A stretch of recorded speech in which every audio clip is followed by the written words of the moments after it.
A negotiation should always be about trading terms. If you simply ask for something for nothing, you might get what you want, but your supplier will feel bullied and they'll find a way to get even with you. You may not even know when and where they do that.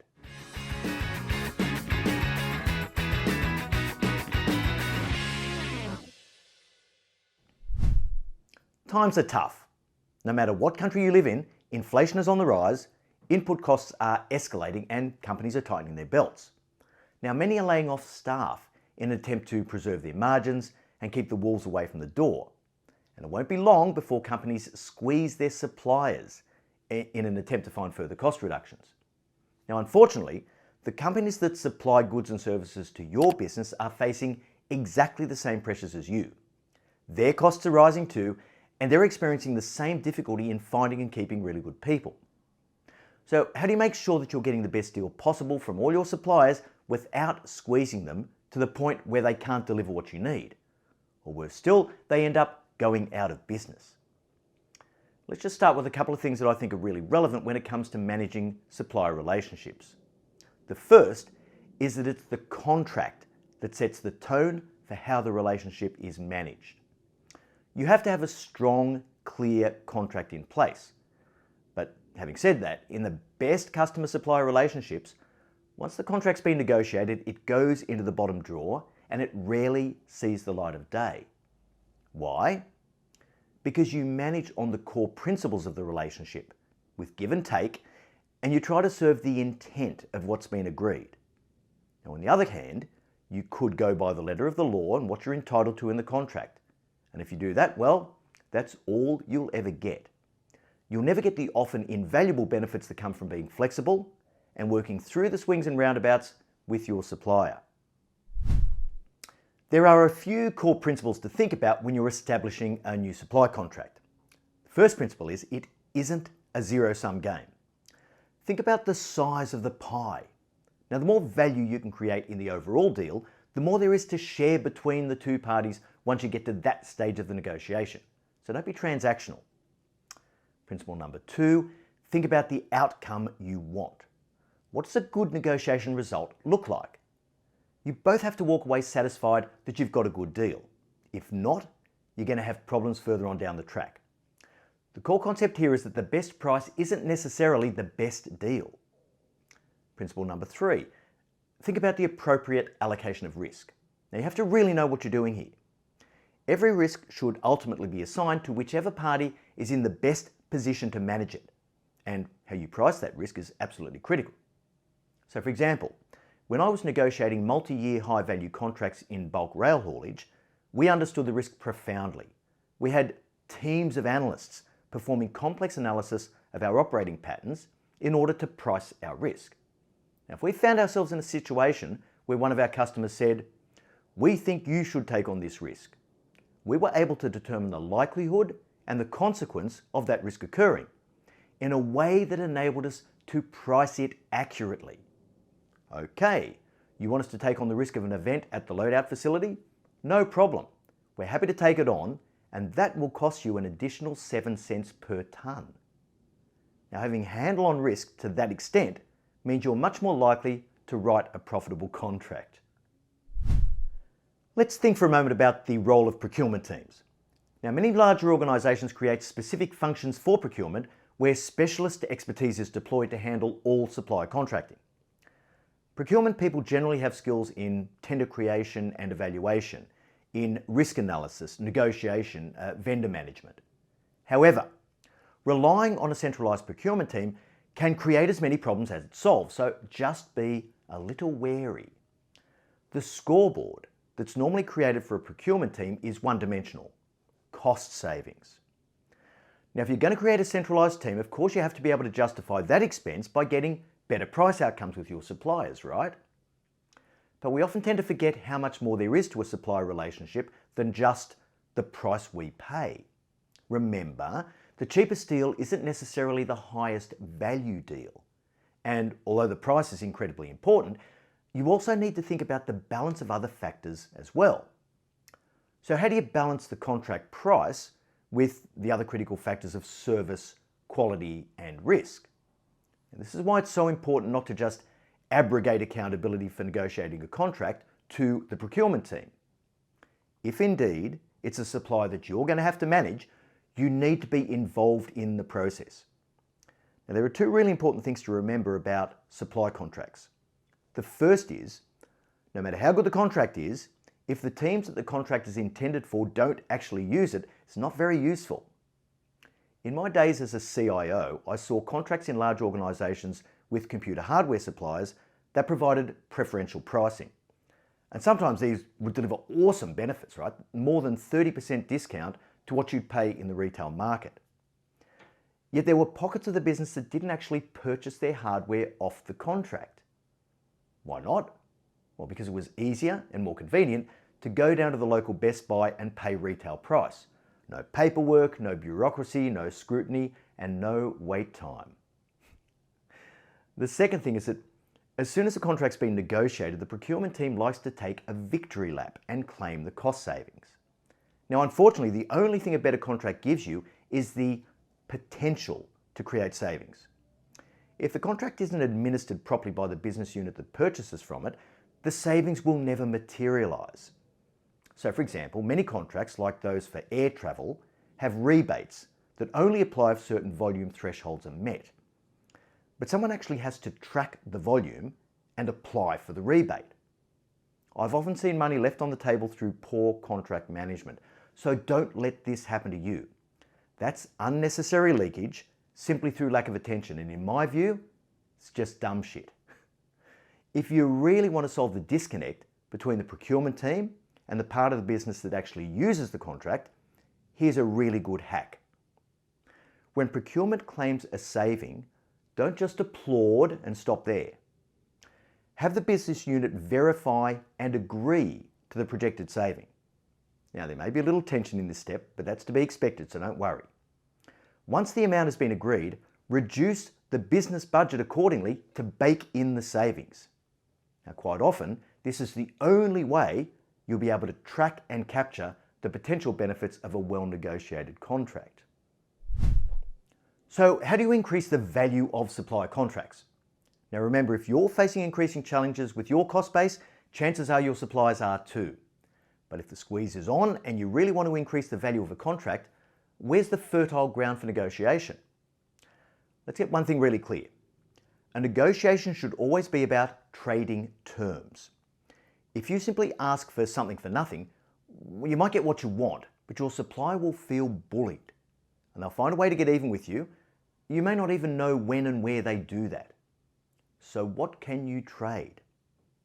When you're tightening your belts, price reductions are a blunt instrument. And even if you manage to win some, they don't come without consequences and flow-on effects. So think about negotiating something else that can deliver value instead of just always trying to pull the price lever. Now let me lay out 6 common value levers that aren't solely based on price, which you can use to extract additional value from your supply contracts. The first value lever is to trade less valuable terms in exchange for price reductions. Now maybe you can negotiate a lower price if you reduce the service levels that the contract specifies. For example, you could approach a supplier and ask, what if we change the guaranteed turnaround time from 1 hour to 4 hours? Would that enable you to reduce your price? Second value lever, optimize the supply chain. Supply chain harmonization can unlock a lot of value. Now, I remember the story of a major steel producer in Asia who was able to unlock a huge amount of value by negotiating the storage and delivery of its steel to its customers. This improved the efficiency of the supply chain for both parties, and they were able to share those benefits. The third value lever to look for, beware of gouging. Now, having said that you should always trade terms, there are instances of straight out gouging where your suppliers will make extraordinary profits on certain items.